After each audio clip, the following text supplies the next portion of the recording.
The Anaconda was one of those impossible things that I knew, if could be accomplished, would change the way I thought about the art of playing chord flourishes. And I felt it would actually change the way many people saw about this art too.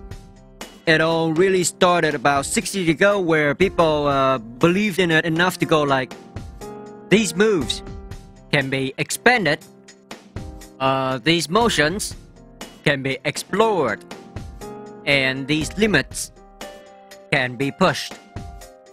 And I was one of those crazy people with the impossible dreams. The mission I gave to myself was to take one of the oldest, smallest chord flourishes around and turn it into something completely new. Something new and really, really big. I chose to triple. And if you are a car handler, you probably have learned the triple before. It's just a little cascade of cards that is then presented as a powerful or elegant display. But rather than a small, simple touch of finesse, the highest triple is usually performed at is about 5 centimeters. And in my head, I envisioned that little trickle growing into something massive, like a huge snake.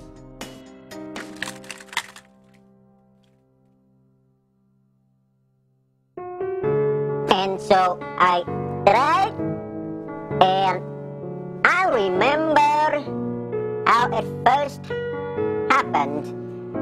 I held the card like that, and I gripped them really, really tight.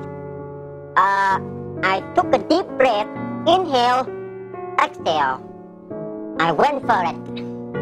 I pressed it really, really hard so I could shoot the card down as far as possible.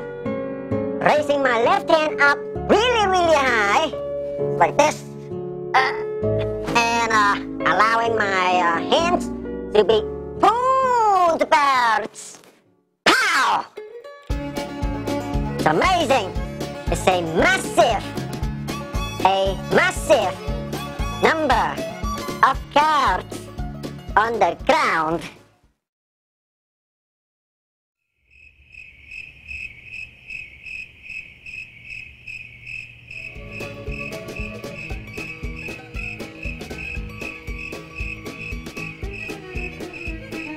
It was pathetic, you know.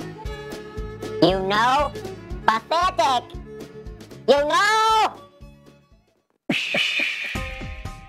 It was one of those moments when you're about to do something crazy and you go like, that seems impossible, but I can try.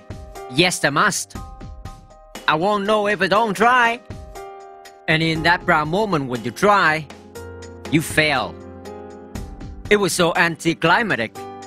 And that's the point when I felt like giving up, because it was just so impossible.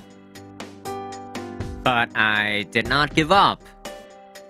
But perhaps what makes the difference between success and what people perceive as failure is to be crazy enough to keep going and going and going. It's a mix of craziness and desire to understand something so elusive.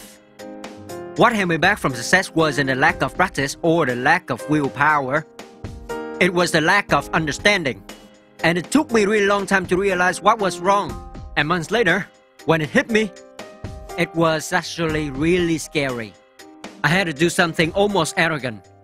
I needed to recreate one of the oldest chord flourishes ever published.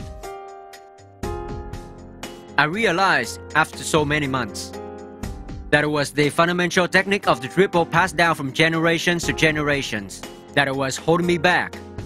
And the classic technique was fantastic as a small display of finesse, but it was never meant to create a long continuous cascade of cards.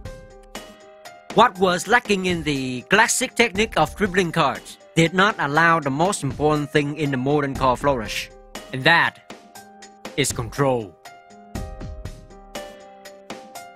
So, I made a small modification to the basic technique, and this small change made a difference in the world.